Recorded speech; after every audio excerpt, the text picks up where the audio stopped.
Oui, bonjour. Alors, quelques mots, je vais être assez bref, parce que l'heure avance. Alors, la Mutualité sociale agricole, c'est donc un organisme de sécurité sociale qui s'adresse bien sûr à tout l'ensemble des agriculteurs, des salariés de l'agriculture, les retraités, les actifs, mais qui a aussi une mission particulière qui lui a été confiée par le législateur il y a maintenant une dizaine d'années, qui est de se préoccuper, avec les caisses d'allocation familiale, les CARSAT, etc., de la situation sanitaire et sociale en milieu rural. Donc une mission un peu territoriale, et c'est un peu à ce niveau-là que je vais m'exprimer en évoquant trois points. Bon, tout d'abord, la question du handicap en milieu rural. Alors sans tomber dans je dirais, les clichés, on a tous un peu à l'esprit que le milieu rural, bon, bien sûr, a un certain nombre de handicaps, mais aussi de points forts. Et parmi ces points forts, c'est que tout le monde se connaît un peu, même si, aussi je parlais de clichés, ce sont des territoires qui évoluent beaucoup avec l'arrivée d'urbains. Bon. Et bref, c'est un territoire d'interconnaissance, et ça n'a pas que des avantages, l'interconnaissance. C'est-à-dire que ça peut être aussi des territoires de forte solidarité, mais aussi de très forte stigmatisation. Et on a tous à l'esprit des situations de handicap en milieu rural, qui conduisent à des très forts replis sur soi, des personnes, des familles, et on découvre au fin fond des chemins des situations quelquefois un peu dramatiques qui sont le produit de dizaines d'années d'isolement, de solitude et de souffrance. Donc je pense qu'il y a une spécificité de handicap en milieu rural qu'on souhaiterait retrouver un peu dans les travaux qui vont démarrer. Le deuxième aspect, c'est celui des structures d'accueil en milieu rural.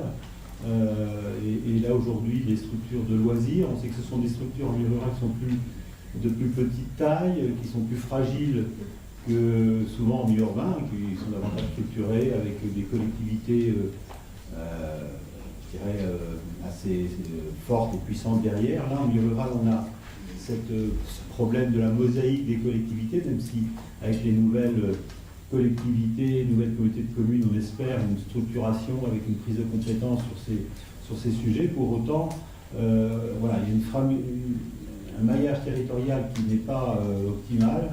Et donc, pour ce qui concerne les structures, eh bien, et la question de l'accueil d'enfants en situation de handicap, la question de la mutualisation de la compétence. On sait que sur le domaine de la petite enfance, il y a eu beaucoup de choses de faites avec justement cette approche en termes de pôle de ressources qui a bien fonctionné ici ou là. Il faudrait transposer sur la question du temps libre et pas réinventer les mêmes compétences, mais utiliser les compétences qui ont été constituées et qui ont montré leur savoir-faire.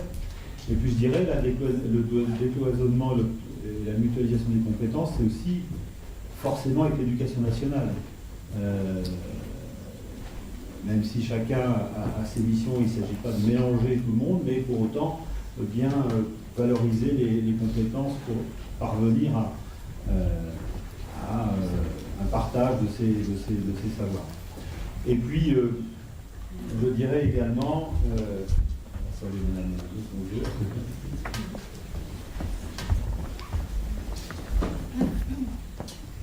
Et je dirais que le troisième point que je voulais évoquer, c'est un peu disons la société locale dans sa globalité, dans sa diversité.